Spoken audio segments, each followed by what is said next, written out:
Bonjour à tous et bienvenue sur boursicoté.com pour cette nouvelle analyse technique du CAC 40 en clôture avec une séance qui n'a eu que très peu d'intérêt, puisque même si on est venu ouvrir ici sur le point bas de la séance, eh bien on est venu marquer un nouveau plus haut, donc dans la continuité de ce que nous avons les précédentes séances. Donc on garde ici cette dynamique.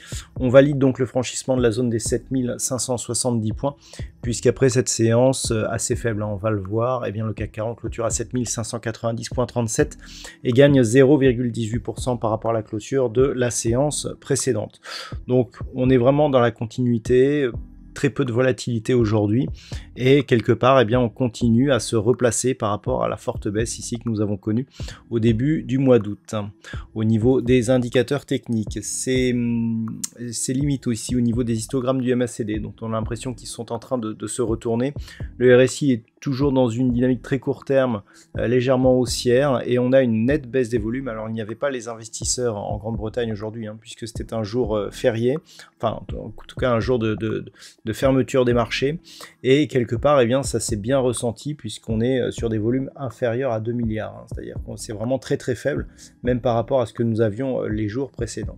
Donc une séance sans grand intérêt qui va dans la continuité d'un point de vue technique et qui ne nous donne aucun signal de force par la suite. Donc on reste ici dans une configuration où on sort effectivement de ce trend baissier, on se replace à l'intérieur de l'ancien range ici d'évolution entre 7470 et 7725 et on confirme la cassure ici de la zone médiane. On ne peut pas réellement parler d'un gros signal haussier.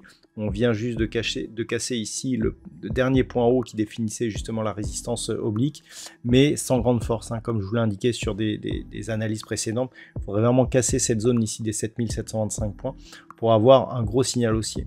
Donc on surveillera tout de même cette zone ici des 7570 points. Si celle-ci venait à recéder à la baisse, eh bien on viendrait neutraliser totalement je dirais, la dynamique. Il faudrait recasser 7470 points à la baisse pour avoir des premiers signaux baissiers. Tant que l'on est là, on est dans la continuité. Direction ici la zone des 7630 points. Le test majeur serait ici si les cours venaient toucher la zone des 7725 points. Voilà donc ce que l'on peut dire d'un point de vue technique. Au niveau du palmarès des valeurs, alors nous avons quelques petites hausses, Unibail Rodamco Westfield la plus forte hausse du jour avec 1,25%, suivi d'ArcelorMittal 1,13%. Derrière, celui de Total Energy, 1,13%. Derrière, ArcelorMittal, Vivendi ou Danone sont sur des hausses inférieures à 1%. Au niveau des plus fortes baisses, ST Micro perd 0,73%, suivi d'Edenred, moins 0,55%. Puis on a quelques valeurs autour des 0,5% de perte, comme Société Générale, Bouygues ou Schneider Electric. Donc assez peu de volatilité, tant sur l'évolution des titres que sur l'évolution de l'indice. Voilà donc ce que l'on peut dire pour aujourd'hui d'un point de vue technique. D'un point de vue statistique, nous sommes dans une configuration qui nous donne un nombre d'occurrences un peu plus important que les fois précédentes. Alors c'est toujours aussi neutre, voire légèrement haussier, c'est-à-dire on était légèrement baissier la semaine dernière, on passe légèrement haussier, mais honnêtement avec une tellement faible conviction et surtout un tellement faible potentiel que on va dire que pour l'instant eh bien les statistiques price la poursuite de cette petite dynamique haussière.